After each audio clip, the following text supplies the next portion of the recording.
with Gromp launching Otto onto the hill, a rather unnecessary but still impressive feat. The hill settled to the ground, and you all climbed atop. And it was here, with you all climbing atop Telemy Hill, that we left you all. When you climbed atop this hill, you are greeted by a sweet smell, which is an incredible change from the smell of fetid water and rotting plants that the swamp otherwise assaults your nose with every moment. The sweet smell of fruit and damp, downy, silvery green moss blankets the gentle upward slope of this hill. As you look up, you can see that the moss eventually does give way to a craggy ridge higher up at the top. But the thing that catches your eye, and the thing that really lets you know that you have found Telemy Hill, other than the whole walking, moving hill aspect, is the... We could have got the wrong walking, moving hill. You don't know. There might be... This might be a very common thing here. But what was specifically... What if they're twins so we confused them? I'm sorry. I don't mean to say all of Are you hills implying look alike. all walking hills look alike? The joke had to I don't be want to made. be that guy. Had to be made. But what really lets you know that you have found the right place are the dozens of enormous willow trees that sway as though in a breeze, despite the fact that there is currently no breeze.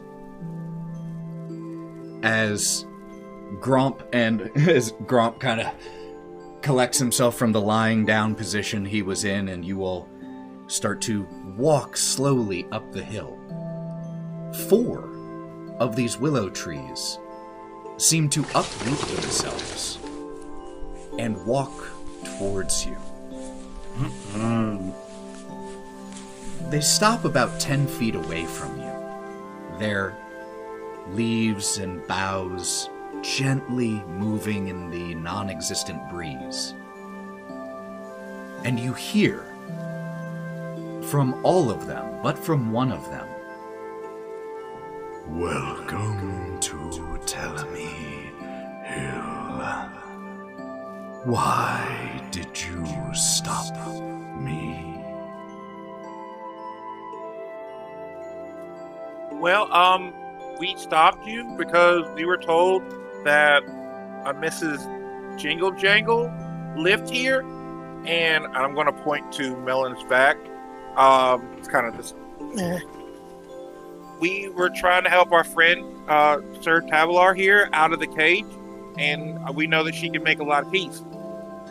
The fairy dragon in the cage with his freshly curled mustache that he must have taken some muck from the swamp and used to recurl his mustache, gives a little wave. "Hello?"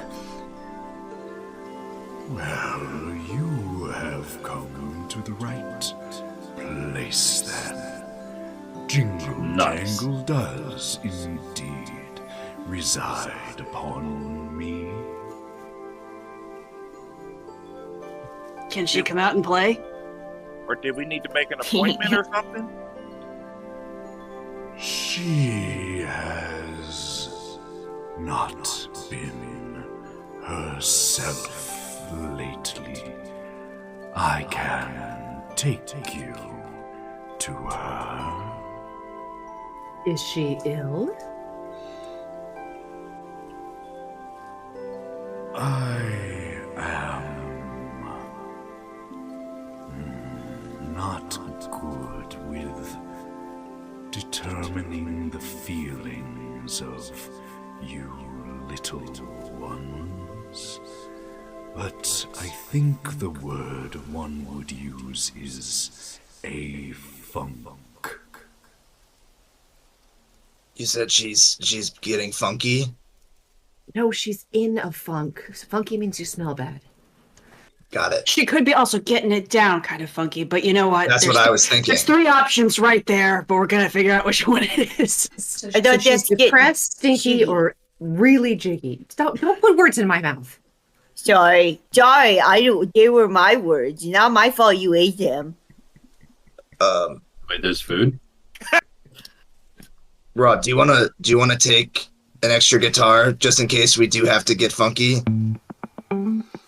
I don't think me and guitars would get along. And she holds up her hand and kind of flexes her curved claws.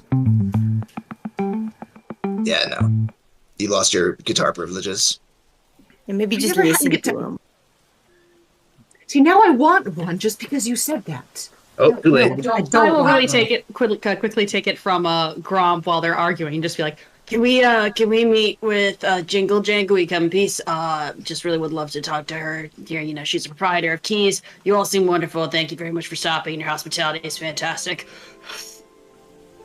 That Breathe it all. was a lot. But yes, I will take you to her. And the willows, they don't turn because they don't have a forward front of themselves. So though they are walking your direction, their roots that look like dozens of little legs just start climbing the opposite direction up the gently sloping hill. It is good you are here. I have been concerned for her, but did not wish to pry and say the wrong thing.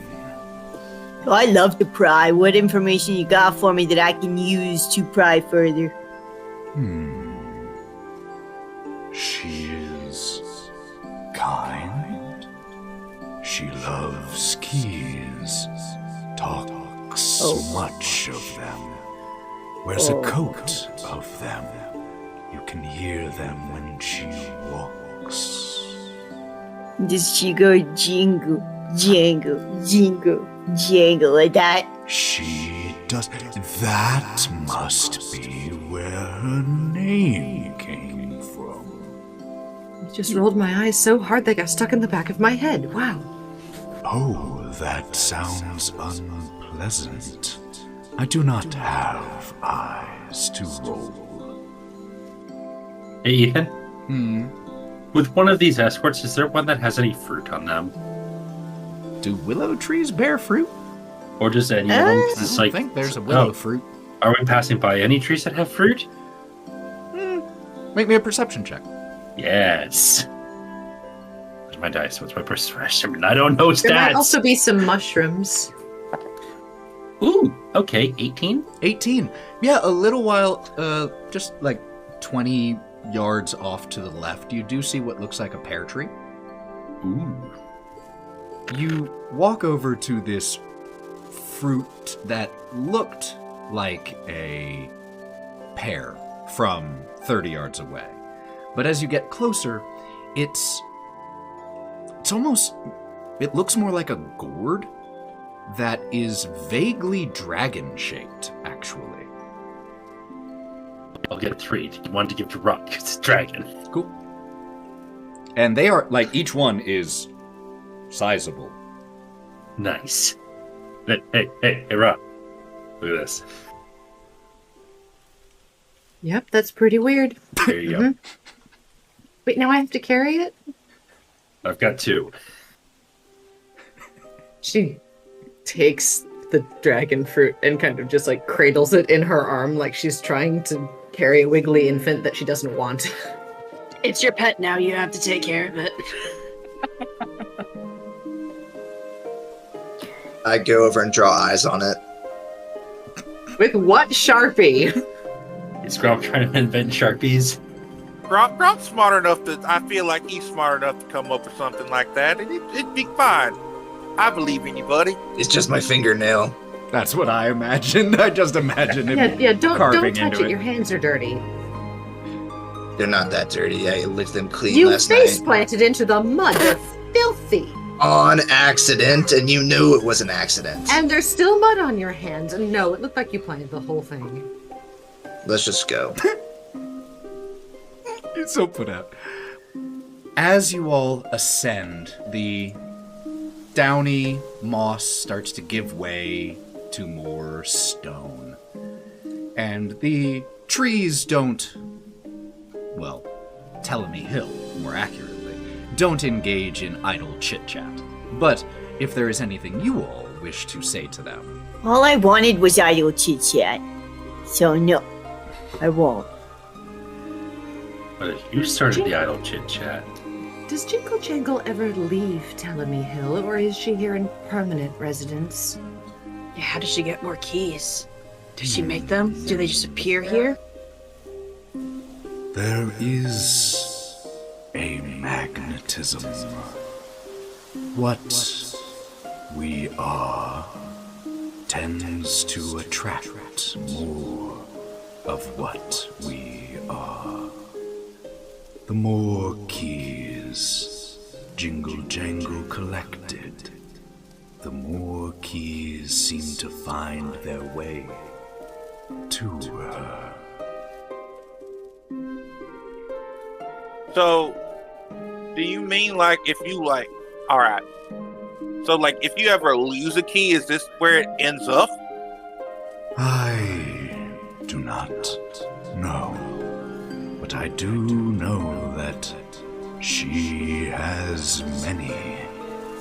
So, likely many lost keys have made their way to her.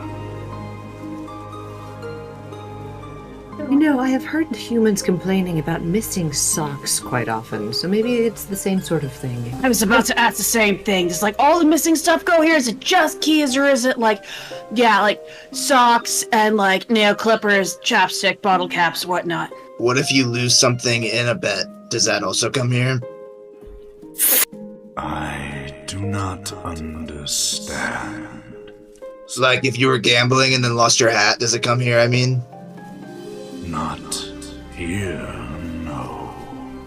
What are socks?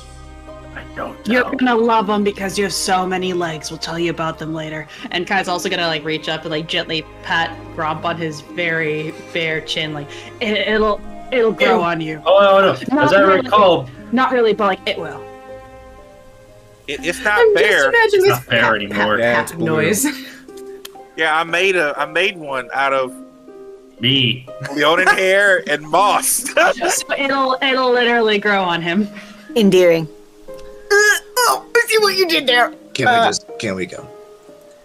As you all start to approach the top of the hill, you encounter stone steps worn smooth by time and use. The central portion of each of the steps slightly slumped, where more footfalls have trod. And there, as you ascend, the trees say to you, She is up here. When you find her, could you do me a favor and ask her to let me know the next time she plans to dig a cellar? The sensation was unexpected. Oh, I wonder what that's like to just get dug into. I imagine it's like getting a really big zit, so it's still not great. Or shitting your pants unexpectedly. Well, I've done that plenty of times, and I don't think it's like that. I did not enjoy not being warned, but please be gentle with her. Funk and all of that. We'll do our best. I mean, we're not here to like be mean or anything. We just want to open a cage, so we'll figure out what's going on with her. Appreciate you walking us up here. Thank you. The trees, Maybe I should wait outside. the trees stop, and in unison, one of their branches on each extend forward. And as you follow where they are pointing, you see a cave entryway into the side of the hill that is shaped like a keyhole. And more of these stone steps lead into it and descend. We're really going for a full theme here. All right. Is it bad that I Maybe missed we the should have a extended prize like for a who can spot the handshake? most. It's like hidden Mickeys, but hidden keyholes. I don't want to do that. That's my job. No, we're not doing it. Should you need anything, simply shout. I will hear. Good day. It occurs to me, I wonder how far away it can hear us from, because if we were in trouble and a hill ran over what was harassing us, I mean, I wouldn't say no. Can you hear me now? Yes. Good. Now take another step. Can you hear me now? Yes. Good. With like to absolutely make my way no up the difference stairs. in inflection. I would like my way up the stairs towards the keyhole cave while doing that the whole way. Yes. Yes. Good. Yes. Good. Good. As you all start to approach the mouth of the cave, and the willow trees start to, a few of them meander off, others just kind of root themselves nearby. Thank you, Sir Hill, for your assistance. Very appreciated. Well, As Sir Tavalar pipes up from inside his silver birdcage. no purpose in delaying. I assume that this very on-brand entrance is where we will find Mistress Jingle Jangle. Tally ho! I will kind of like nudge Otto forward with his foot as being like the first person. I've already been going up it Okay. slowly, though. I wonder if she's really nice. I mean, we've dealt with people in a funk before. I mean, there's people that have come to the carnival really sad, but then they leave really, really happy. And we helped that lady in the cellar. So, And except that's Wraught, why Wraught, you you trying to should pick go- a fight. That's why you should go first. Oh, okay. I can do that. What are you implying? Wraught, you're really mean sometimes. Okay? I'm being overtly courteous right now because I don't trust anybody in the Feywild. You know me at home. I can be a fucking asshole. I'm just scared of what's gonna happen to me if I'm an asshole here. I wouldn't be too scared of her. She only has keys. What can a key do to you? You know. She You lives can hit on by a a fucking hill. That's scary as fuck, man. Technically, we could also live on the walking hill if we decided to. You know. In between my, can you hear me now? It's like, key to your heart. Can you hear me now? Bodie's just inching his way. Still walking. Inch it as Oh, well. this is all happening. Well, I mean, I know about keys. Remember that, Gromp? You remember that time where it was that kid that came with, like, this dog guy and a very angry duck that were looking for keys and stuff? They spent the entire day looking for the keys. Yeah, the duck was very angry. He was just so angry. And he never found the key. Nope. So No, he didn't. No. Don't get me sued. They were really nice, though. Don't get me You're sued. not getting sued. Disney You're has not. some. You're not. I didn't bring up any. What are you Who talking used about? the Who D was- word? who's No one this- used the D word. We don't speak of the forbidden mouse. Ah. We were fine. So who is going in first, Otto? All right, so as Melon was heading that way and Otto gets nudged a little bit in front, you all kind of head that way basically at the same time. Those stone steps with the central portion worn low by time continue to descend as you pass through the large keyhole mouth of the cave. And it leads down into what feels very much like a cellar.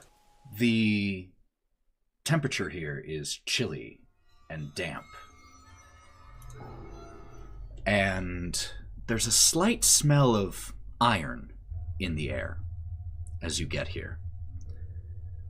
As you descend down the steps, the light from outside causes your shadows to stretch long into the cavern in front of you.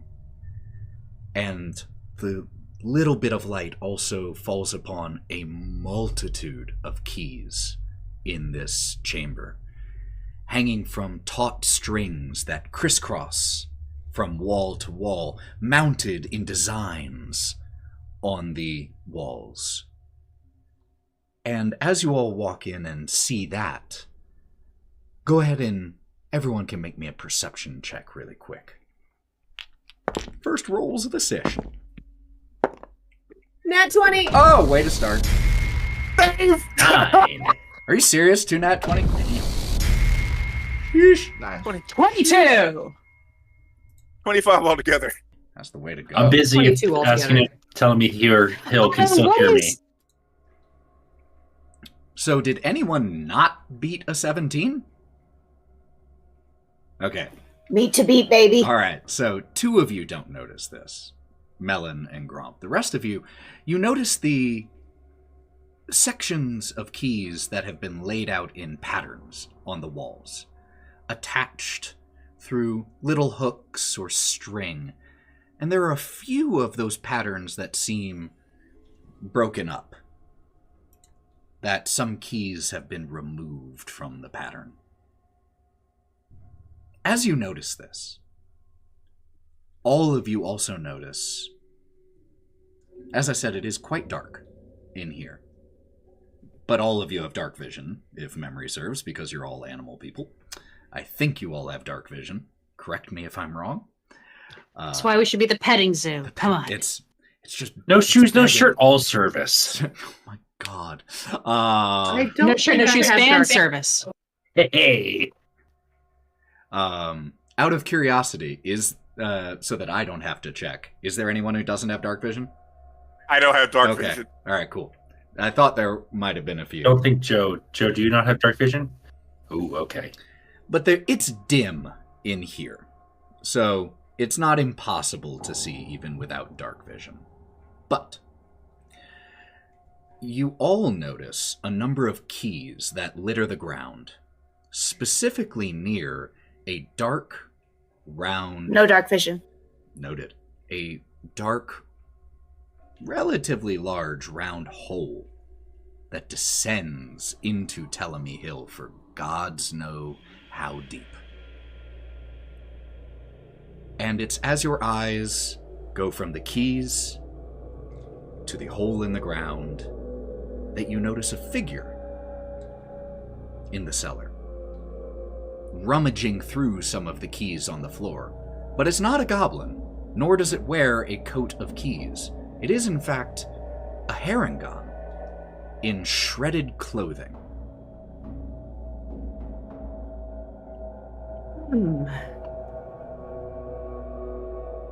Excuse me? You say that, the eyes dart to you, it scoops a haphazard handful of keys and jumps down the hole. Doesn't climb, falls. All right, before we obviously have to go down that hole, not all Harengons know each other, so I just need to go get that out the way right now. I don't know him or her, so I don't know. But Them are you is going always to a get good bent? Are you going to option. get bent out of shape if I threaten to eat them? No, because you told me that you were going to eat me, so I know that now. See, then we're fine. Wait, I thought I said I was going to do that. All right, be right back. Kai's gonna run forward and also jump down the hole. Okay. Oh, at least he's gonna look down the hole, see if it's something he'll survive the fall of. Well, Seems a little too late for that one. how far is your dark vision? I don't have dark vision. You cannot Who's to say you see... don't have dark vision? Yeah, there are a lot of animal people that apparently don't. I was wrong. It's the other game that we play where everyone has dark vision. Wait a minute. So, a quick question. How many of us do actually have dark vision? It sounds like 2. Oh, no! Yep. So, as you go over, Kai, it is the only light that you currently have in here is that which is coming from the door from outside. And you cannot see the bottom. Then he's just gonna yell down the hall, "Hey, it's okay, we weren't trying to chase you away, are you alright?" Your shout down is oddly muted. Not that the sound doesn't travel, but it doesn't echo like you would expect from a stone tunnel. I'm gonna come up next to Kai and go, step back, and then hold out her hand over it and conjure a firebolt and just drop it down the hole to see how far down it goes. Okay. You notice a few things when you do this. The first thing you notice is that the hole itself is coated in black moss. And as you toss that, it only takes about 5-6 seconds before it impacts at the bottom. So given your knowledge of your spell, anywhere between probably 60 and 100 feet. Far enough to not want to fall. Are there any other branches to this tunnel in other directions, or is that the only way to proceed? Are you talking about down the tunnel, or do you notice branches? Rather, at our level, are there more places to go, or is it just the tunnel down? Well, if you're going to be looking around this chamber, why don't you go ahead and make me an investigation check? And if there's anyone else who would like to look around the chamber, you may also do so. Can I look around for a place to tie off a piece of rope? Sure. Yeah. 14. I'll help with that too. Hold on. 19 perception. Is Is that what you asked for? Investigation. JK, let me see. 18. 18, so you were assisting Melon, yes? No. Oh, Wraught, you were assisting looking. Wraught. Got it. Only got a 14 then. Okay. Well, with the three of you, we're going to focus on that first, looking around here, just trying to figure out what's going on in this chamber in general. There are a few things that you do notice. The missing keys, and the keys laid out everywhere, and they are everywhere. You have to duck every now and then to avoid a string of taut keys that jingle and jangle as you walk by them. You also notice that there are a number of candles here in this chamber that are currently unlit.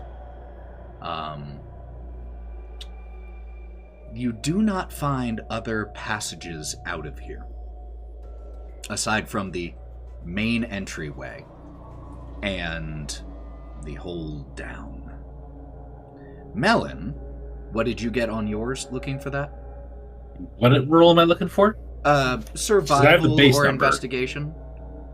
I'm going to go survival, because that's not negative. Fair. 22. 22.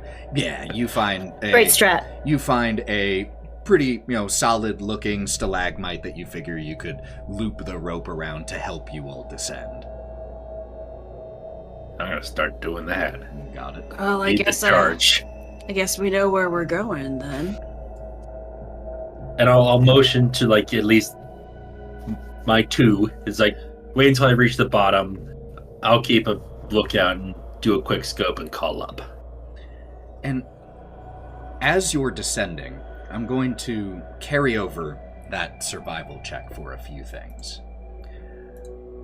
First, I'm going to carry that over just because it was such a high roll, and you're the one that tied off your rope, that you do manage to descend safely.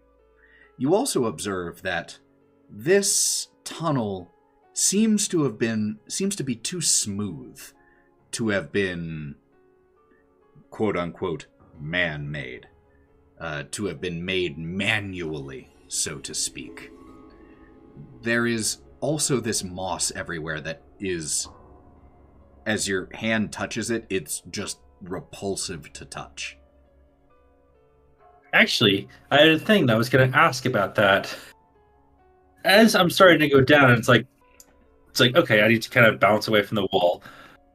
I would like to channel my divinity and try and do a charm plants. It's like, oh, I'm sorry about that.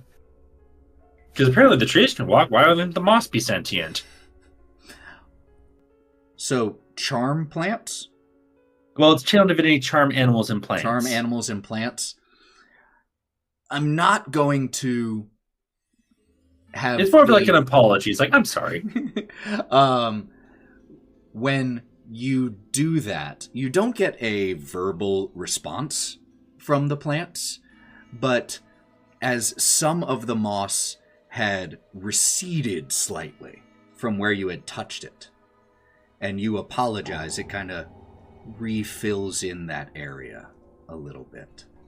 There'll be a few more coming down. We'll be gone real soon. And you, that's about It's my favorite thing Melon's ever done. You descend, and after about 80 feet, your feet touch down onto more of this slick, rather unpleasant moss. I'm surprised Melon didn't eat any of the moss on the way down. It is. I saw trees walking. Why would I want to eat that? It's a Christmas miracle. Yeah. Is there anywhere that is not just the moss? No. Ooh. As you look around, no, there is not. I'm sorry. And down here, it is absolute pitch dark. You have dark vision, so everything is in that monochrome. But it is pure dark down here. Oh yeah, I don't have any like of a lantern. Kai will follow down second to, since he didn't make any sounds of anger or whatever at the bottom, he'll follow down second, and then once he gets to the bottom, just kind of like grab onto the back of Melon's shirt. Got it. With Sir Tavalar, yeah. I'll see if I can kind of pull the rope so it's a little bit more away from the walls, just so it's like, okay, yeah, no. Got it. Otto? It's like, no, they don't need to be fucking with the wall. I'm going to take the candles that I saw for... How many were there? Like 3? Or half dozen. Cool. I'm just going to grab the candles. Gromp, can you help me? You need help carrying? You want me to carry? Yeah. Yeah, carry some of them. I'll pick Otto up. Okay. We got to go down the hall or down to countryside. Go down the hole, okay? Thank you. All right. Wrought's looking down the hole, kind of remembering the last time they had to climb down something, and she almost broke both her legs. Yeah. All of you who are climbing down, because Melon attached a rope and is sturdying it, make this check with advantage, but I need a athletics check from everyone, DC 12. Do you need one from Otto if I'm carrying him? No, but then yours is not going to be made at advantage. It'll just be a straight roll. Athletics? Yes, please. You fucking better. We need luck points in this campaign. I don't know. We're about to have some fun. Start with 3. Oh, good. I'm going to use one of my luck points to get to 12 because I rolled an 11. You. Wow. Beautiful. You think this is a fire pole instead? All right, so that is success, a nat 1, for a total of 4. Okay, because nat 1s are not auto failures on skill checks. You still can succeed, technically. So that's 2 failures, technically. I will say, with Otto being carried, we'll get back to the result of Gromp and Otto. What about the other 2 of you, Bodie and Wraught? Natural 20 for 24. So good. So all things balance. Yeah. I did not make the check, but possibly can I go shortly after Bodie, slip, and then stand on him for the rest of the way down? Like an elevator. That's very rough. I will toss this. Like she tries to, and then realizes that she's just too heavy for her own skinny arms to support, and then just hops down and lands on Bodie. This is why no one should do the rope climb in freaking school PT tests. I will toss this to Bodie. if that is okay with Bodie, then that's what happens. As long as I can say something about it. 100%. As you get for verbal consent, as I feel the, I guess your claws. Yeah, she's got like big raptor toes. So it goes click, click, click, click. So he feels it and he goes, so, is it like a hollow bones thing like a bird, or are you just naturally very fit? There was a point in my life I was much stronger than I am now, and now I have arms that look like toothpicks. Well, good thing you have 4 simps like me that function as furniture and transportation. Did you just... I got you. How blessed I am. Oh my god. Me too. And for the rest of the ride down, she's just going to be like picking bits of mud off of her wingtips. Fantastic. So the one thing I do want to say when it comes to Gromp, that is, you are climbing down with Otto in one arm.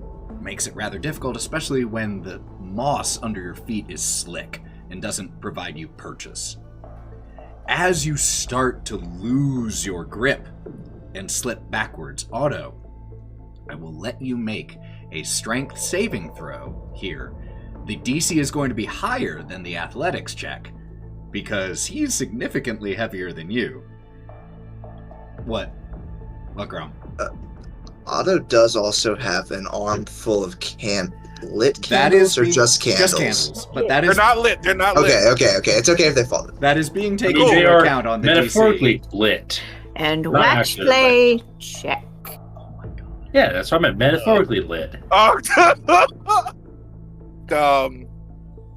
so am I feeling you? Do I even see your hand just slip? Oh, Well, you don't have dark vision, so probably well, that's not. fine. Well, we're just gonna. That's I'm also gonna going feel. to be taken into account. I will say something as we're falling though, so at least you have some warning. Nice. Tell a story you want to tell. We both going. Good We night. both going. Yeah, with 2 natural Both- ones. We both going. Like when Bodie arrives at the bottom with Wraught perched on his shell, what do they hear from above as Gromp loses grip and Otto fails to prevent this? First off, you see a candle drop on the ground, and then another one, and another one, and a bunch of them, and you just hear as they fall down. Luckily, there's moss. Gonna try and say it's like if I could try and intercept and try and catch one of them. The attempt. Do we just want to let it go? The one attempt there by Otto was all this one gets. So each of you takes 3 bludgeoning damage as you hit into the moss. Luckily, the moss does cushion that and make it not 6 or 4d6 damage if you fell halfway. Oh. Honest. Wow, that sucks. Otto, you good? Sorry about that. I was trying to catch you even on the way down. You were being a little slippery. All you hear is that little moan that rabbits make when they get hurt of some sort. Just Okay, I'll pick Otto up by the scruff. Did you just blame me for us falling? I didn't blame you. I just said I tried to catch you. You're fine. Stuffed animal noise. Well, you could have let me ride your back. You didn't have to. I needed you. At least just help carry some of the candles. I don't know why we're fighting right now. I could have landed on you. Their We're first not- fight. We're not. It's not our first one anyway. But we're not fighting. I'm just trying to clarify because my head hit this floor. You sound All right. totally fine. And I'm sorry to say that to you, but your voice sounds totally normal. Bodie. You guys could get yourselves a turtle. Bodie, as he like points like as in because you were saying you're supposed to let me ride, I'm just like, doing this, and then as I see you guys argue, Bodie goes, "Oh God, I hope we're." As he takes a drag from his joint, God, I hope we're that cute when we've been married for 50 years. And he passes the joint up to Wraught. I'm gonna need a lot more than this to deal with that kind of emotional baggage. I always wanted a brother-in-law. Hey, wait a minute. What about me? No, seriously, guys, are you gonna be okay? Or do we need to sit together, crisscross applesauce? I brought my journal. We can write our feelings down. And Hey, question. Is it really only Otto and I who can see now? Oh, sorry. Gromp and I who can see now? At the moment, until anything is done otherwise. I have a torch. I'm gonna light it. When they're all doing their weird fighting thing, Kai's gonna light a torch and try to see where Robert's going. Blatantly trying to ignore the bullshit that's going on back here. It's like, we'll do marriage counseling later. So as we're not married. I just want to say I don't like this running joke that's happening between us. I just want to throw that out there. We've never kissed. We're not married. Yet. I think that's where you went to first, but duly noted. Okay, let's find another Harangon. Probably after they all fell, I would just go up and take a look at them. It's like Rio awkwardly close. You're fine. And real quick before the torch is lit, I will lift Otto back up, wipe off his back, and whisper, "Hey, actually, I am sorry about that," and then keep going. Oh, he's got to keep up appearances. As the click of flint is trying to light the torch, for a short period, once you all are down here, with the exception of Gromp and Melon, you are in complete darkness. And all that you hear are the voices of your friends around you, again, heavily muted by the presence of this black moss that you see as the torch bursts to life. Coats the floors, the ceilings, the walls. Everywhere around you is this black, putrid, repulsive moss that, though Melon has established a more working relationship with, is still slick and clammy and cold to the touch. And the temperature above in the cellar was still, a chilly 50, and down here drops to about 40. It is close feeling in here. And as the flame flickers to life and you're able to see around you, you see that you are in a cave system. And that the cave goes from where you are in 3 branches, one straight ahead and one to each side. Is this the funk that Telemy Hill is talking about? Because this is not the funk that I was envisioning. I was just wondering if we'd been bored by Telemy Hill. Oh god, not my kink. What? You of all people would know what that is, but we're gonna discuss this later. Okay.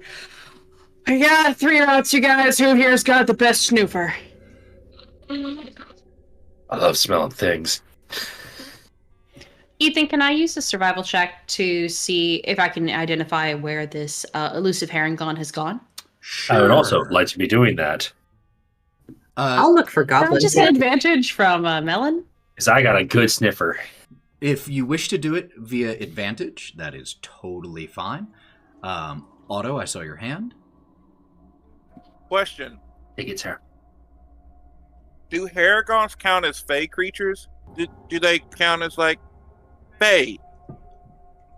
I asked that because I have favorite enemy, and fey are my favorite enemy, and I can have advantage on survival checks to track your favorite enemies.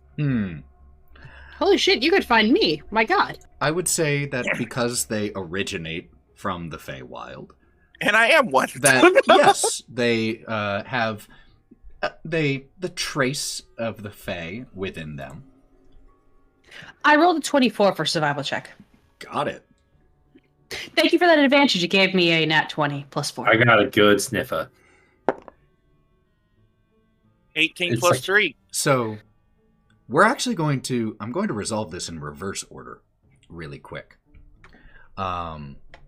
So you were using what now, Otto, to track them? Favored enemy Fey? Okay. Yes. It's an interesting And thing. And so how does that, what's the exact wording on that, how that works? So it says favorite enemy. You have advantage on survival Cool. checks. Perfect. Yeah, Perfect. to track your favorite Perfect. enemies. Perfect. So with that total, the two of you notice tracks, both of you, with those high survival checks that go straight forward, not towards either of the branching paths. But Otto, given your favored enemy,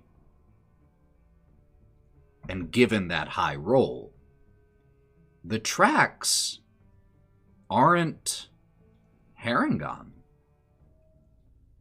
The shape is wrong.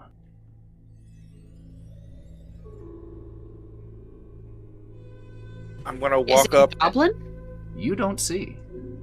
Or I'm gonna walk up. you don't notice that it is. You see the tracks. You don't notice that it isn't Harengon specifically.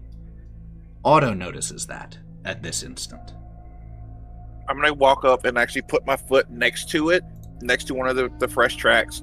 Step down a little bit and look at it.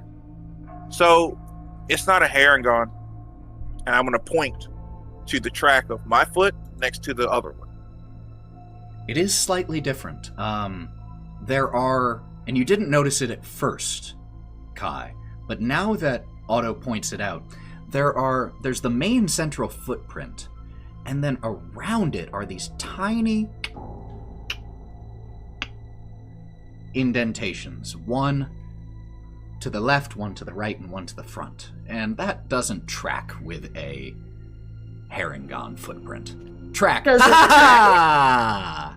I hate Would it. it track maybe closer to a goblin's footprint? I'm going to carry over that high survival check. No. So that was probably something that may have looked like a Harengon, but not been a Harengon? Does this guy self or whatever the fuck you magic users use to make yourselves look like other people? Don't look at me because I don't know. I just throw knives. Does that affect your footprints? If it's just an illusion, it wouldn't. But if it was a full transformation, but that's a big spell. It's a very big spell. So we're assuming illusion. It's something that's not a Harengon, wants to look like a Harengon, maybe to blend in. I saw a lot of Harengons come through the inn while we were there, so it's a Did we common meet thing. some earlier as well?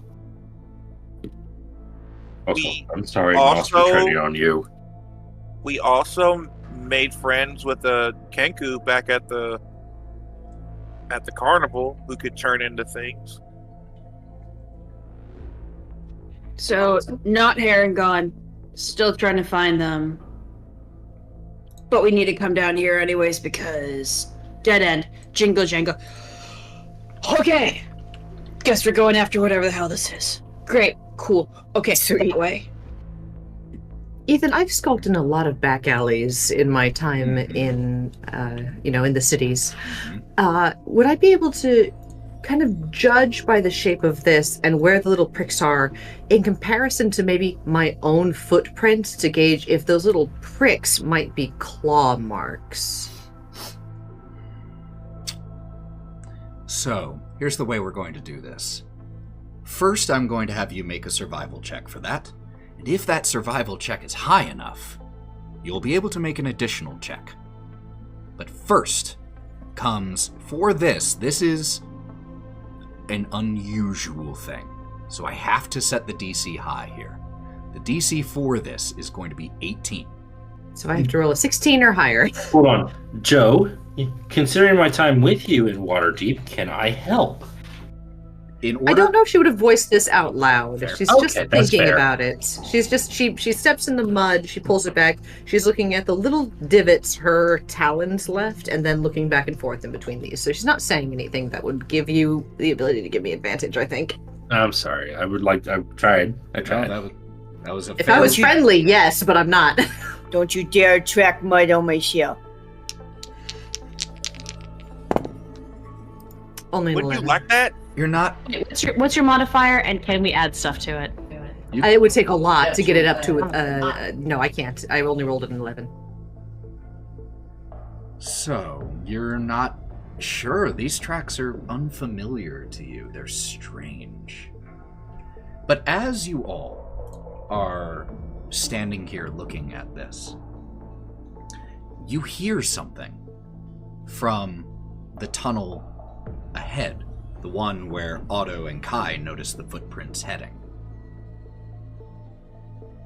I swear I will bend every one of these keys and make you watch it.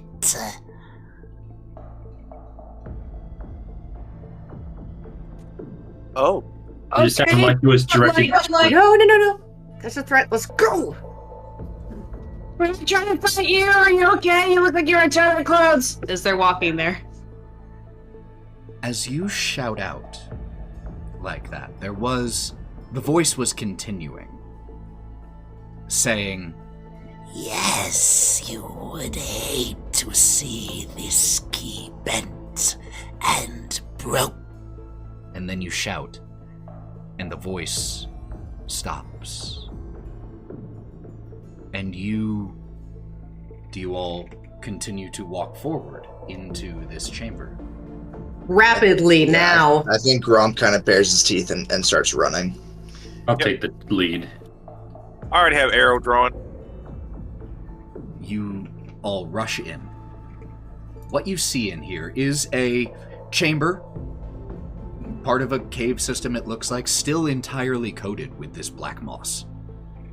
And the thing that is different, though, is a figure sitting, restrained, on a chair in the middle of the chamber.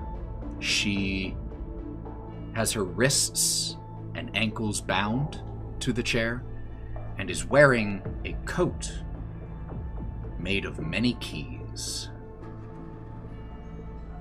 And she is sitting there, her long ears drooped down, tears, those of you who are able to see clearly, streaking down her face.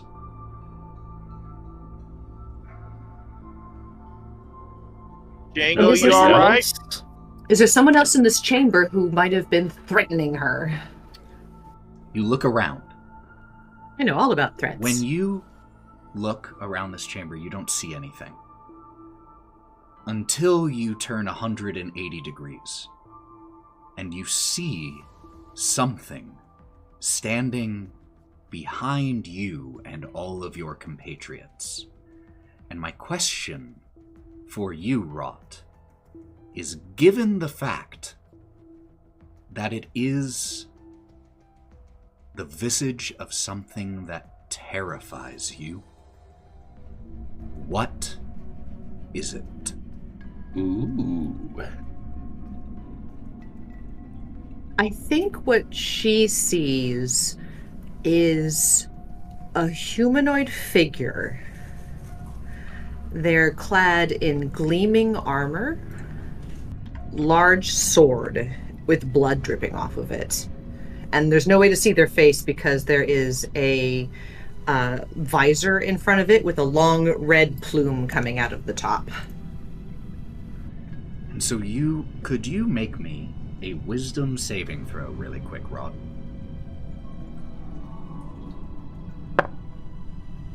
$18. You are not mechanically frightened. Outside of mechanical aspects, though, this is still an absolutely terrifying sight to you. Yeah.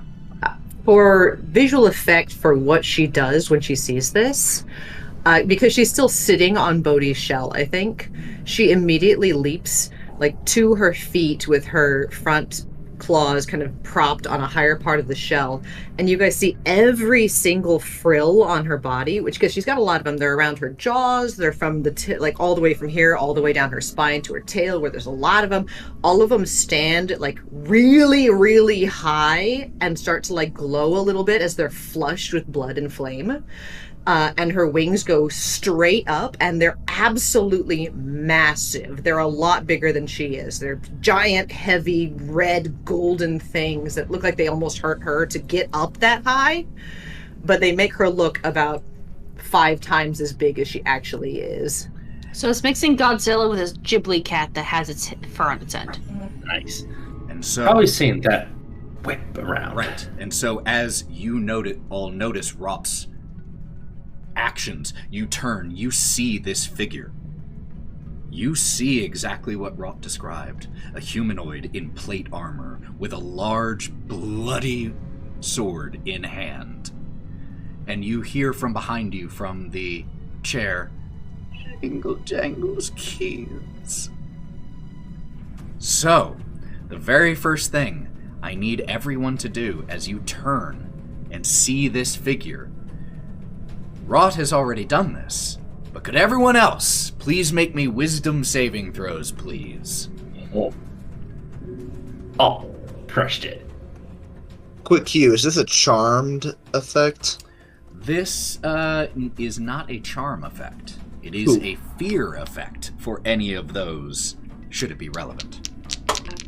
I think that just for thematic aspect, Kai's gonna fail this first one. I'm not even gonna roll it. I respect that. I failed in general. That one, baby. What is tell it? the What story rolling today. again, sorry? Wisdom saving throw, please. 9. Damn, y'all. This is like the lowest group roll I think you guys have done. What's that? We're level 2. Yeah, I know, but did anyone beat an 11? 21! 21 you did, that's fair. So, 4 of you see this, and for one of you in particular, well, you all see it. For one of you in particular, this image rattles you. But Kill it. for everyone who failed, you are currently frightened, which means disadvantage on ability checks and attack rolls while the source of your fear is within line of sight and you can't willingly move closer to that target. Are we able to re-roll at the start of turns, though? You are able to... This one doesn't last too terribly long. So for right now, this is a fleeting overcome nature of fear. It's 1 round. But it is still standing right there. And just staring at you. Yes, I need to kill it. Do you Now. go to slash? Shield hammer, go. Kill it. Well, since you're taking aggressive action, we're gonna go ahead and everybody roll initiative, kids. Because, Joe, I'm pretty sure I also recognize this. Oh, yeah. Kill it. My god. Alright, they all go on the same initiative, apparently. They? Well, Balance. balance. At 20. Hey, to all things there is balance. Alright, so Reminder, level 2. I know. So, I am going to ask for anyone who got above a 20, which I assume will be Otto. What'd you get? 25? 25. Anyone else above a 20? Okay. How about 20 to 15? 18. 16. 15. Alright, so that was 18 for Wraught, 16 for Kai, and 15 for Gromp. And what about Melon and Bodie? 12. That's gonna be a 0, my dude. You don't get to go. I rolled a 1, and I have a -1. So Bodie's afraid and sucks into his shell. Y'all got this shit. Peace. All right. So that means as Melon starts to, yeah, you like that? As Melon starts to raise his weapon, Otto, you are faster and you can act right now should you wish. This is, because of the timing of this is going to be that round where the fear aura, where the fear effect is still in play. So you will have disadvantage on attacks because you can see the thing. All you hear from Otto is just this intense fear, like big, wide-eyed fear. And all you hear, well, I walked in with my arrow already drawn, and all you hear is Otto saying, "You're not real. You're not true. It's no, I can be different. I don't have to be this way. And I'm not going to do anything and just sit there and cower." I respect the hell out of that, and I respect it so much that 1 luck point to you. Then that will bring up Wraught. Kai is on deck. Wraught, I think, has this moment of, I could run, I could hide, I have big friends now that I can hide behind. You have big what? That's a thought, not a word. Oh, I love it though. I'm gonna clip that. I'm gonna clip that. Right there. I'm gonna clip this. I'm just The evidence is there. Just gonna go ahead and have that clipped for She later. said the F word. And for that confession, how far away 1 luck is point this to figure? Oh, thanks. How far away is this figure? From you right now, 10 feet. Much closer than I thought. Right I think, there. Yeah, she's going to, like, on all her hackles, you see, because she's never really been in this pose before, what you see is this, like, sack in her, like, upper chest and her neck, like, bulge out almost like a frog, and she breathes this gout of fire down right on top of him. Let's go. All right. I assume dexterity saving throw for me. 17. That will definitely save. But Let's see here. do I take half damage on your breath? Yes, you take half damage. I'm going to roll that bad Let's boy right now. Sorry do it. about that. I was bringing it up. You're totally good. I just I had the assuming, thematics, just but not the assuming. page. I had the thematics, not the effect. I love it. 10 on the dice. Take 5. 5 damage. Could you really quick just describe what your breath looks like in this moment, considering there is the torch from Kai, but this creates a large amount of illumination for a brief moment. I think because of the way I described her earlier, and it's a very dark chamber, what you guys see is all of her frills from her tail to her snout, like, go dark as this pulse of light goes across her spine all the way up to her head and then gouts out of her mouth and just sprays down in this massive plume of flame. As the flame impacts this figure with the plate armor and the bloody sword and burns across, as the fire dies out as you close your mouth, that figure is no longer there and is replaced with a horrifying looking creature. Eyes, yellow, multifaceted in the size of softballs.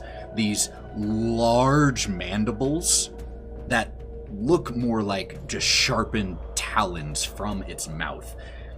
Long, overlong limbs that scrape against the floor. And now you see the feet that made those shapes. That's what I was going to ask about. As it has these 3 taloned claws. And its body is this orangish flesh color with this hair that is in patches like something afflicted with a horrible case of mange. And it looks at For you. a bonus action, I'm going to channel my telepathic speech, and it's going to lance into this thing's brain like an arrow. It's not an attack. I'm connecting my brain to this thing's using telepathic speech. Okay. And going to go into its head. You should stop while you're ahead. You hear a response. Do you speak Sylvan? I do. You do? Feed such sources of sustenance, fear. Are you proficient in Arcana? But of course. Anyone, including you, who is proficient in Arcana can make an Arcana check really quick. 24. Damn! Solid. I'm good at what I'm good And at, that's and that's not not climbing ropes. I've got a sword. I'm not rolling this one. So, you know what this is. This is something called a meanlock. It is a creature that is created when extreme fear is experienced. And they tend to make their homes in winding tunnels with a single hole leading out. Ethan, can you spell that, please? M-E-E-N, lock. It's like being meme locked or stun locked, but mean. And I guess, can I just use anything I have left to go, it's a scary bug, step on it.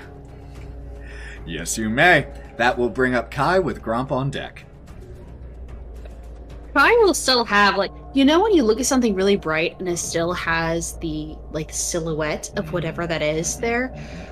Even though he now sees that it's a bug, he still sees the silhouette of whatever this thing was showing him. You know, this creature in shining armor with the blood dripping sword and be fumbling with his crossbow, just like... And is there anybody close to him right now? Are you No, talking just friend a bunch or, of- friend or foe? Friend, is there a friend close All to of him you are pretty close to No, each other. within 5 feet. Is there anybody within 5 feet of him? Okay. He's still gonna fumble for his crossbow. I just try to shoot the thing. Just because, oh god, get this away from me. Okay. So, It'll be with he'll disadvantage. try- Disadvantage, hell yeah! Holy shit, with disadvantage, I rolled a 15 and a 19. Joey can look at that. Plus 6 with the crossbow. Look, 15, 19. Just a 21 hit. 21 hits. Holy shit, I'm adding sneak attack to that bullshit right there. So let you me. can't add that when you have disadvantage. Cool. Okay. Even good if you to know. qualify Thank you. otherwise, disadvantage negates it. I forgot about the disadvantage Yeah. thing. Thank you, thank you, thank you. Okay, so that's just gonna be normal damage. So I mean, damage is damage still. Yeah, it's 1d6 plus 4, so that is piercing damage because he's gonna be fumbling for his crossbow, just like, and probably backing away a little bit, so getting further and further away from this thing. Just like, just like because his muscles are spasming, he ends up actually pulling the trigger for his crossbow and hitting it to his own shock. There's also, so you're aiming this crossbow, and as you're backing up, you know, you're aiming and your other hand is holding the torch, and as you raise the torch, this creature kind of shrinks from it, and you launch the bolt, and it impacts under the neck, and there is a high-pitched screeching sound. Very nice. Anything else from Kai? If not, Gromp is up. now nothing other than the fact that he's slowly backing away from it, because even though now it looks like a bug, he still has that after image like shock in his eyes of person shape. Absolutely. I will say that all of you who had the oh, actually, let me double check that.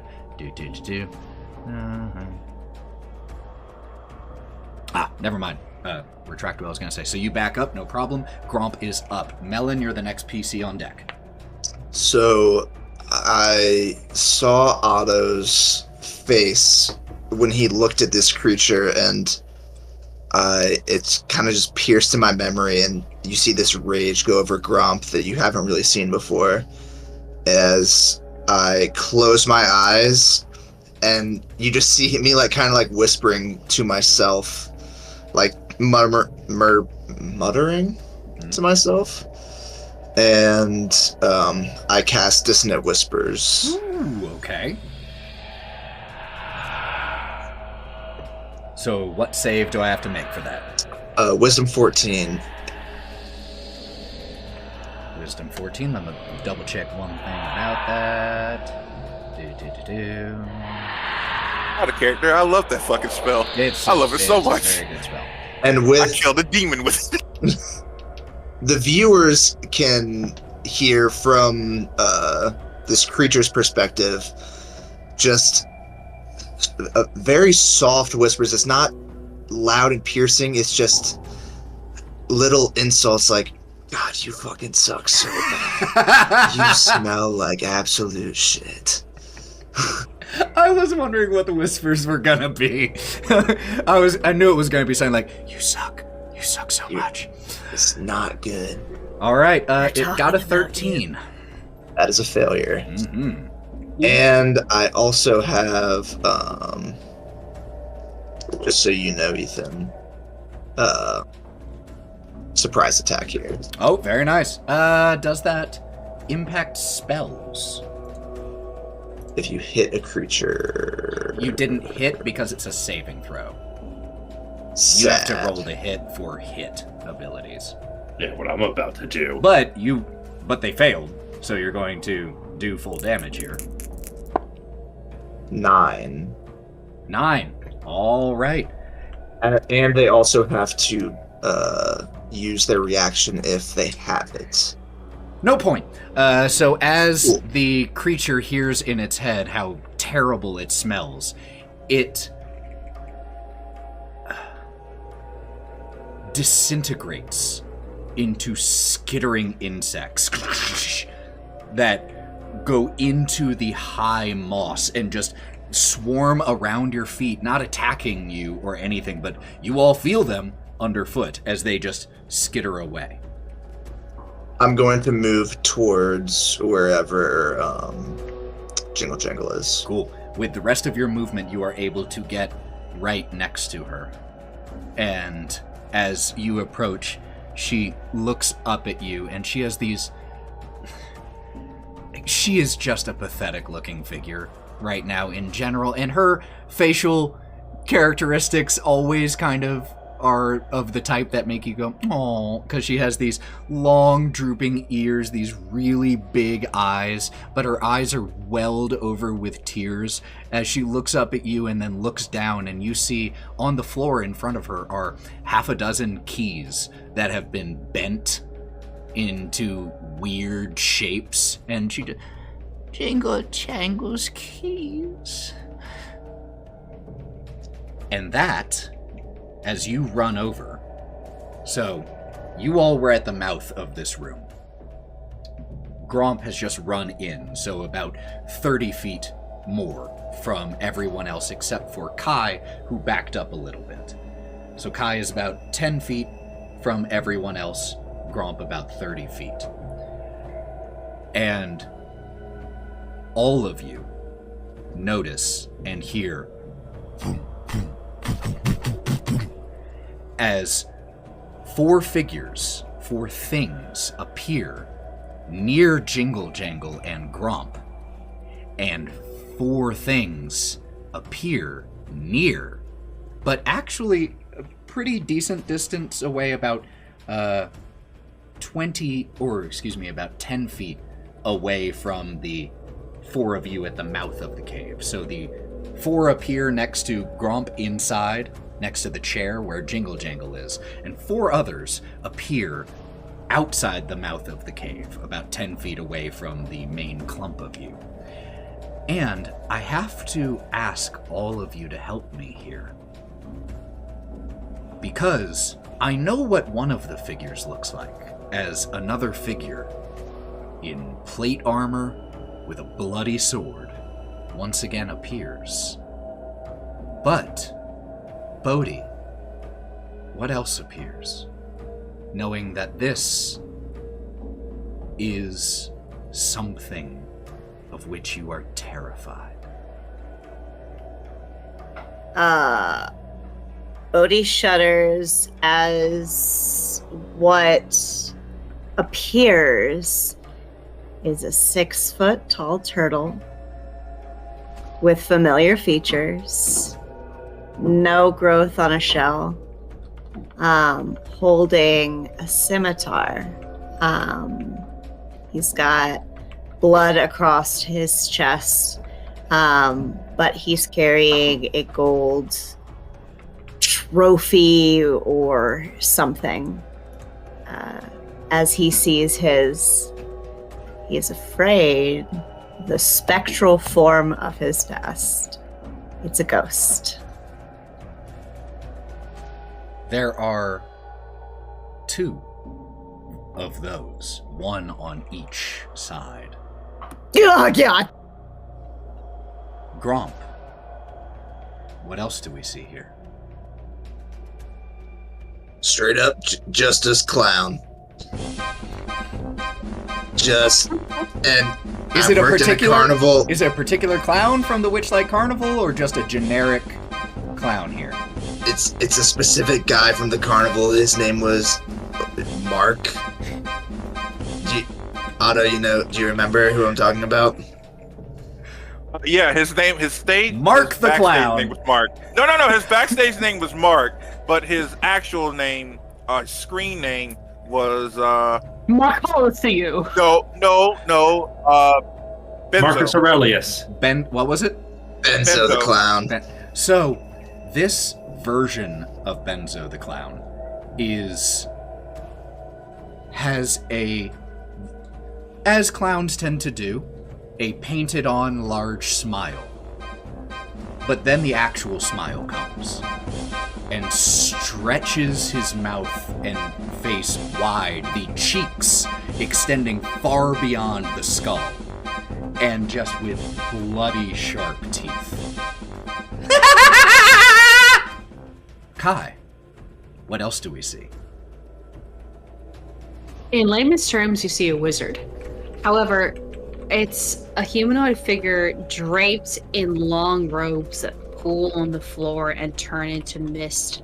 And from where you can see skin exposed, it's just fire.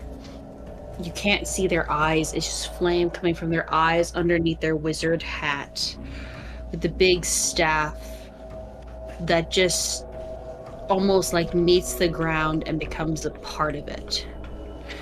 And it's something that you look at and you know this is an individual that has the power to absolutely just disintegrate me. And as this one materializes, the staff just thump into the ground, and there's a gout of flame that appears from around it. It doesn't provide any light. It's purely theatrical. Melon? You see an empty stomach. I wish it was that, but it's not.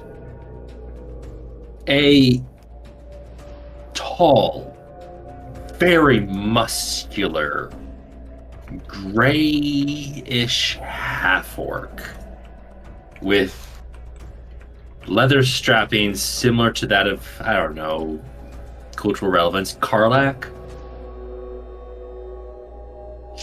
Shimmering, that looks like they have a very faint glow about them of a low fire, and a glaive, near bestial looking.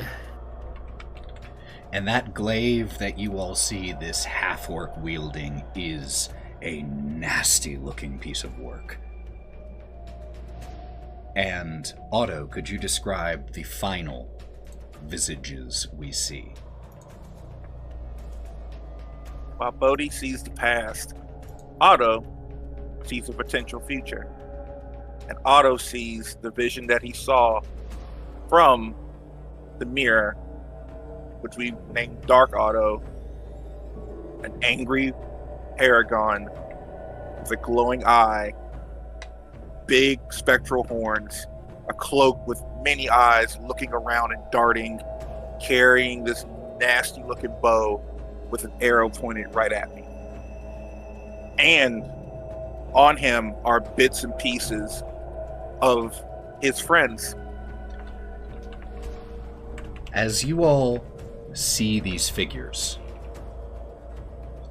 all of you able to make them out, even those of you without dark vision, because the torch from Kieren sheds 20 feet of... Is there any residual dragon breath? In other words, did it light anything on fire? Like the moss? The moss is too moist to have caught for long.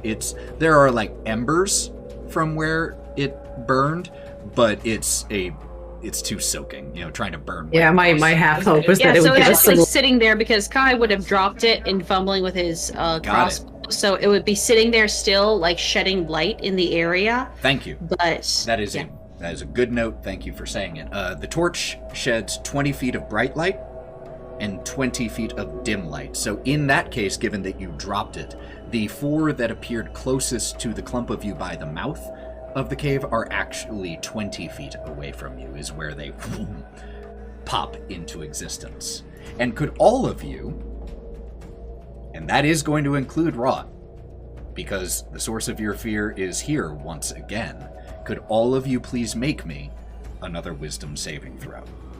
If you fail, you will be able to repeat this saving throw at the end of your turn, just so you know. What's the minimum we're looking for? 11. Crushed it. Alright, so I see 1 success, 2 success, Wraught, 3 success, and 3 fails. So Bodie, Gromp, and Otto. Bodie and Gromp, you are shaken severely by the sight of yourselves. One of you who you could become, and one of you who you could have remained, and who you know still lurks somewhere inside of you.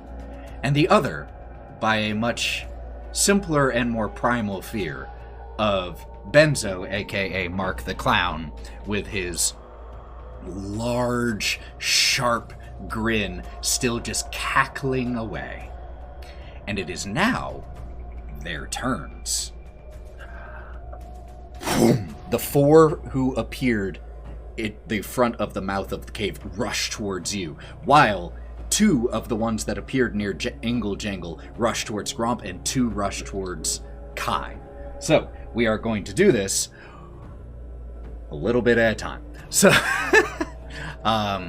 we've got the ones at the mouth here. 1 is going to swing for each of you, just for ease. So, the figures that you see there is 1 clown with a horrifying sharp grin, 1 turtle that looks similar to Bodie holding a wicked sharp scimitar, a muscular gray half-orc with a long nasty glaive, and a humanoid figure with long robes and flaming eyes. So this first attack is coming at Bodie. They do, because of that torch, however, have disadvantage on these attacks. Hey! So that took it from an 18 on the die to a 14 on the die against Bodie for a total of 18 to hit. They do have a +4. Tragically, yes. That is going to be 6 bludgeoning damage. Oh, I'm sorry. Because it's a scimitar, your mind and your body make it slashing damage. The next strike coming towards Melon, who, if I recall, is not afraid. I am not. You're looking for an 18. Disadvantage. Ooh, that'll miss with an 11. Coming towards Sidestep. Otto.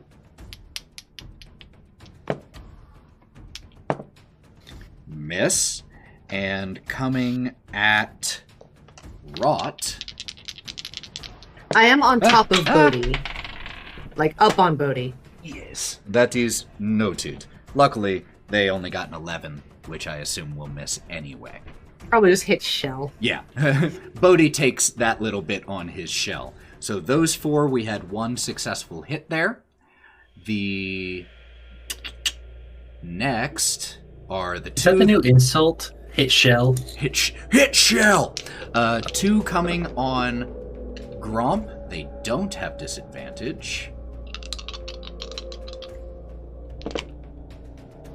They rolled a 15 and a 16 on the die for the 2 attacks. So that is a unnatural 20 and a 19 to hit. Do both hit, Gromp? Yeah. All right, both. Silvery barbs. Ooh, okay.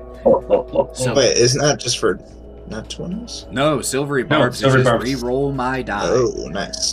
So it doesn't really matter which one I re-roll, so I will re-roll the dirty 20 And because that doesn't makes it give more something sense. else or no? I don't think so. I pick a creature I Oh, can yeah. see, including myself, and then they have advantage on the Advantage. next attack roll. God, it's Barbs such a is good nasty. spell. And that will take from a 16 on the die to a 5. So that takes it from 2 hits to 1. Bodie, you get advantage. She's gonna slap you and go, "Stop being afraid, they're bugs!" 8 slashing damage to you, Gromp, and could you please make me a Constitution saving throw? Not 20. Ooh, very good, very good. So that effect doesn't happen. That then brings the 2 attacks against Kai, who you stepped back 10 feet, which means you are still at the edge of the light. So I will say one of them has disadvantage, the other won't, just because of the positioning. So this one will have disadvantage. That's gonna miss. That's definitely gonna miss. So one of these, this will be one of the Bodies. One of the nightmare turtles will miss you. And the other one will get an 18 on the die, so a 22 to hit. Could Definitely you make does. me a Constitution saving throw, please, as you take 6 slashing damage? Dirty 20. Dirty 20, all right. Both of you are fine, no effects there. That is going to be Wait, how much damage? 6 slashing damage. That is the end of their turns. That brings up Melon. Bodie is on deck. How many are within 10 feet of me? Within 10 feet of you? Yes. I would say 4. Cool. As I am approaching the absolute closest one possible, considering how fucking dare they need to die. I'm going to release a daunting roar. Okay. What you hear now is this reverberates through the cage. You haven't heard Melon like, I can't actually do this. I can't project like that. A roar that shakes you to your core. Got it. It is creatures looking- of your choice, correct? Yes. Got it. I just wanted to make sure you didn't make your friends of pee my their choice. pants. No, So, you but let... it's within a All his 10 friends foot. except Gromp. It's a Wisdom saving throw DC 12. And this is... or be frightened, correct? Or be frightened of me until my next turn. You let this roar out, and you hear in your head 4 discordant sets of laughter. Bitches are immune to fear. From the different visages, the echo of one reverberating inside of plate armor, the other a deep, rumbling laugh, another a high-pitched, clownish laugh, as these creatures that are fear made manifest don't care. What's the closest one? The one that tried to hit you. It needs to die. Let's make it die. I'm gonna pick up my... what do I want? My hammer. And it's gonna come straight down on it. And this is the gray half-orc. They need to go away. Throw. Natural 20 for 26. All right. So, please describe this attack. with your hammer. It is dirty. It is brutal. It is efficient. It is like a sledgehammer in one hand coming down like a railroad worker would on a hot nail. Straight to the cranium. As you come down on this orc, he raises his glaive to try to block it, and you just cleave straight through the haft of it into the skull, which where you impact, black shadows just erupt from it, and the image of the gray half-orc disappears as these shadows, and it is gone. Damage-wise... No need. You can if you want, but no need. Oh. It's only a guarantee D8. D8 plus what? 4. You're fine. Oh, okay. On this particular one that you were hitting, you're fine. Okay, that's fine. And You I'll can if make you want, ready but- for another. Nope, if you say it's not necessary, I believe you. Yeah. I will make ready for the next. All right. Bodie is up then. You are still frightened, Bodie. But you have advantage, which makes it totally null against disadvantage. What's the advantage source? Because I used silvery barbs and gave it to Bodie. Boom, correct. So your attacks, or your attack will be a straight roll, but you can't move closer to the source of your fear. So where is the closest? Right up on, there are two right up on you. The one that is behind you that was trying to swipe at Wraught on top of you, and the one mirror image of yourself in the past. So at that point, so I can make an attack, you You said? can, it'll be a straight roll. Okay, that's fine. And he is immediately going to, his cheeks kind of flash a little red as rage takes over his face, and he yells at this version of himself, "You're not real!" And it goes bam with his claws right across its face. 9. 9. What are you attacking with? Your trident? No, my claw. Oh, your claw, excuse me. You bring your claw down, and the version of yourself raises its scimitar and blocks you. And you hear as it leans forward a little bit closer to you. Your claw stopped and the scimitar locked against each other. It leans forward, and you hear in your head your own voice in Sylvan. You can't escape what you are.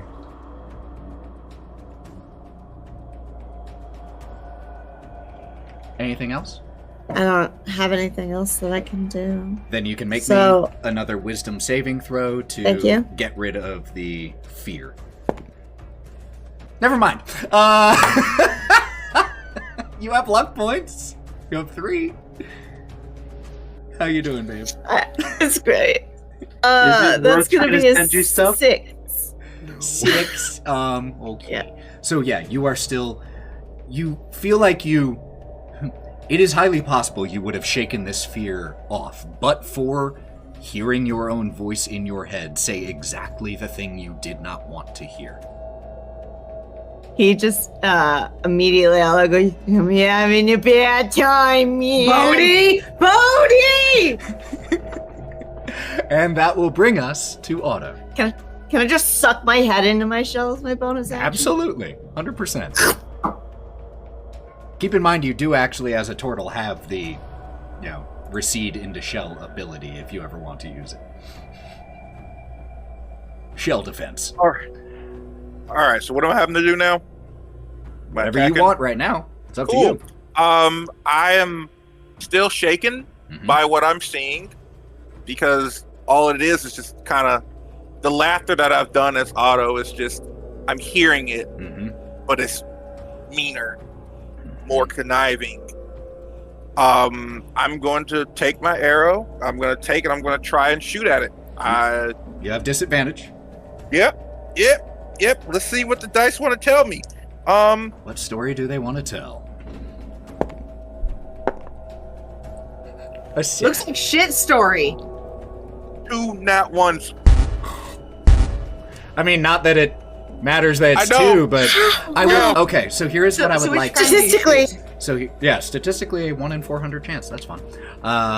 But here is what I would like, because I believe it's great to narrate your natural 20s, but it's also great to narrate your natural 1s. So, Otto, as this shot goes as badly as it could you describe that? Either what we see or what Otto is feeling. Your choice. At this point in time, you're gonna see Otto try and fire it. But what Otto sees is the reflection of me shoot another arrow back at it, and actually shoot probably two arrows back and break the arrow mid-shift, mid-pop, and just kind of keep laughing at me. But what you see, IRL, is that thing hits the wall just out of the blue. And DM can go and have it say something to me. And that is 1 luck point to you for a good narration of a natural 1. And he is crying. He is crying at this point. And at this instant, you actually don't hear it say anything to you. It simply, after, in your mind, shooting this arrow out of the air, spreads its arms a little, and with one hand gestures to itself up and down, and looks at you and gives a smile. As if saying, look at all that you could become. And Wraught is up. Oh, make me a wisdom saving throw, Otto, to see if you can break the fear. And then Wraught will be up. Dude, I don't... To all things, there's balance. You've had a couple natural 20s. No, it's another 1! It's another goddamn 1! So that is 1 in 8,000 This is a battle of 20s or 1s. This is a battle of 20s or 1s. Look, we're going to blame Morgan's shirt. I mean, yeah. This is why we can't have nice things. 1 in 8,000 chance. That should make you feel good, right? So you are still too shaken by, as you look at this version of yourself that you've seen a little bit of before in one of the mirrors, as Mr. Witch and Mr. Light led you to the portal that brought you to hither, and seeing it made manifest, and seeing it gesture to itself, and recognizing the smile as your smile. You just can't shake that fear. Wraught is up. Kai is on deck. I'd like to stand up on top of Bodie's shell and kind of scan around. Is there somewhere I can go away from my allies, not friends, but close to a couple of these bad boys? Yes. Would you... So, you can't get close to any of them without being close to at least one of your allies. The options you have, there are 2 that are on Gromp. There are 2 that are on Kai. That would be the way to get away from the most of your friends, would be to go near one of those 2 clumps. Between the 2 of them, who has more I could hit within 10 feet of me? They each have 2 on them. So there's no way I could hit more than 2 in any one place. Not without staying near your larger clump of friends. I don't need to stay near them. So there are 3 that are still within 10 feet of each other, but it's around the mouth of the cave where you and Bodie and Melon and Gonna Otto head are. towards those. They're right. Actually, they're right next to you. They are. Oh, in that right case, next to you. Bodie, hold on. But I think what she's gonna do is crouch, kind of like gargoyle style on Bodie's shell, and then like jump. And her wings are gonna come out and kind of like try to help her glide a little bit. It is awkward as fuck. Okay. It's not a good looking thing. Okay. to try to get with them between her and Bodie. Okay. I will say that between you and Bodie, you can get, at the right angle, you can get 3 of them, yes. But at least one of your friends will be in there too. That's fine. I trust Bodie to be able to take this. I will also say that jumping that direction will provoke an attack of opportunity from the one who was trying to hit you. That's fine. Did you fail or succeed the fear save? I can't remember. I succeeded. Okay, cool. I think it's because she saw it turn into a bug and went, they're just bugs. That's an 11. I love seeing Matt's reaction every time. That misses is the first attack that's missed me! No, it missed you before. I think it got an 11 both times. So, yeah, that'll miss. Right, as so it she's gonna lashes out towards land. you with its bloody sword. Wraught is going to land there and then spin in a quick circle and drag her claws in a circle around her to make a groove in the moss. Like she cuts through it and makes a circle. And then pushes both of her hands deep into the moss, and darkness explodes from every corner of it in 10 feet in every direction as she casts Arms of Hadar. Great spell. And dark tentacles come out and start to lash wildly in every direction. And everybody has to make a strength saving throw. And that includes Bodie. So Bodie will have to make a strength save. Sorry, Bodie. Bodie's good at that. It's fine, man. I'm good at going with the fucking flow. Also, Wraught, take 1 luck point. I've rolled only once on my d4s for that description. 20. 20. 1 save, 2 fails from the ones that are in here. Even the ones who successfully saved will take half damage, but you don't suffer any effect. So, Bodie, you're going to take half damage. 2 6s on 2d6. So the ones that failed take 12 points of damage and can't take reactions until their next turn. And on a successful save, you take half damage, which will be 6. But you can take your reaction. These tendrils erupt from the black moss and lash out towards these 3 horrifying looking creatures. And as the tentacles smash down each one of them, the visage you see disappears and is replaced by one of them, a crowd of snakes that slithers off in directions. One of them that was one of the terrifying looking clowns that, as it gets smashed by the shadowy tentacle, just lets off. Specifically, it's necrotic damage, just for flavor. Just lets off one more as it fades, and all 3 of those that you hit disperse, disappear, and die. Well done. And for the rest of my movement, she's going to look around and then take a bow that nobody's going to notice. And that brings up Kai with Gromp on deck. Alright, so how many enemies are left? 4 that you see. There are 2 on you and 2 on Gromp. Are there any with a ally within 5 feet of them? The 2 on Gromp. I'm gonna go for one of the ones on Gromp and just dart forward with my sword and my knife out and make 2 attacks, hopefully. One thing I will say, Gromp is 20 feet away from you. You can make it there. I have 35 feet of movement. You can make it there, no problem. But the reason I bring that up is you do have 2 that were on you, and they would get attacks of opportunity. I see. Are the 2 on me is anyone else close to them, or are they just close to me? At the moment, none of your friends have come from the clump that they were in to right next to them. Fair. I'm gonna go after. Can I ask what happened? Because there was 4 on one side, 4 on the other. Mm-hmm. What happened? I killed 1. What happened? I to the backed other 3? up. So you killed 1 of the 4 that was on your side, and Wraught just killed 3 of the others. All 4 of those are gone. Okay. The only 4 that are left are the 4 that spawned near Jingle Jangle and Gromp.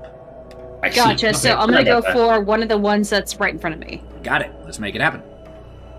And attack with my dagger. Does a 17 hit? No, I did not fail. Okay, cool. A 17 does hit. Yes. I'll also just roll for my dagger. And that is an 18. So both of them hit. The dagger will do... I'm just going to roll on D&D Beyond. Will do 5 damage, and then the rapier will also do 5 damage, so 10 piercing damage in total for one of them. Got it. And let me do some quick getting rid of ones that have already been killed so that I know which terrifying things are left. Love this music. I'm glad. It's like the anxiety witcher. I'm just like, do it. So Kai, you slash at this one who had embodied your fear. The humanoid in these robes with flaming eyes and a staff. And as you slash through, that image fades and is replaced by another one of those grotesque creatures with the long mandibles and large yellow segmented eyes and the huge limbs, another Minlock, but it is not dead. Anything else? Those were 2 attacks. That's all I can do. Wonderful. Gromp is up then. So as these 2 have attacked me, I'm going to, rather than look at them, turn around and look at Jingle Jangle and try to undo the binding that has her trapped. Wonderful. Okay, you go to do this. Let me check one thing. Make me just a flat strength check here. And I'm going to give you advantage on this. That's going to be 21. 21. 21! I love that is carried over. You grab hold, and her wrists and ankles seem to be attached or seem to be bound to the chair by warped key rings that had been pulled apart and then wrapped around her wrists. So she was bound by the thing she loved and had it turned into a source of horror and fear. And you wrench these apart, and she looks up. Jingle Jangle, thanks you! And she... Who is carrying Sir Tavalar's cage right now? Okay. Also, that was Gromp being strong. He's not allowed to be strong. That's my thing! It's Bodie's and I thing. We've got this one thing. So you use your action to do that, and you see as Jingle Jangle just drops to the ground and grabs a few of the bent keys. Oh, my friend. And starts trying to straighten them out a little. And any movement or action.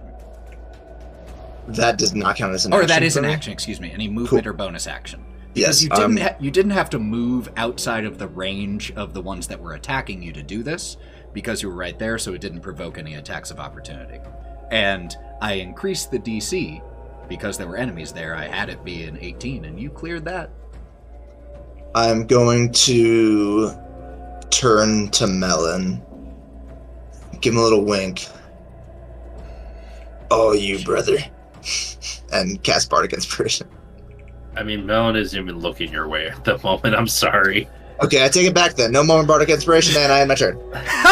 I'm sorry. Damn. I needed to let you know. That And you deserve it. No. fucking beautiful. I was kind of focused on the stuff this way. You're over that way. If he failed, I'd be looking at him. And Gromp, go ahead and make me another wisdom save to see if you can break that fear, which I believe. And I am actually still going to do Bardic Inspiration, but I'll do it on Jingle Jangle instead. Just Ooh, I like it. she deserves it. I failed. I had to let you know. I'm sorry. What'd you get? 6. Yeah. All right. That will then bring up the 4 remainders here. There are 2 still on Gromp and 2 on Kai. Hit me. If you could do Gromps first, Kai had to go and break up a cat fight real quick. Totally fine. But what I will say is, Any character. in between, so at the end of Gromp's initiative, the torch that had been dropped to the ground is extinguished. Luckily, Gromp, you have dark vision, which means they don't have advantage on you for that. Yeah. Alright, so 2 attacks coming your way, not at advantage. 16 is the highest one, and 8 I assume will not hit.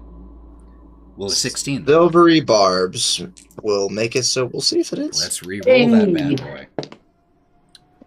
16 again. I got a 12 on the die. Cool. But Yep. you can still give advantage to someone now. Yeah, I'll give it to Melon. And that is Appreciate you. a total of 8 slashing damage. And could you make me a Constitution save? Oh. One of you.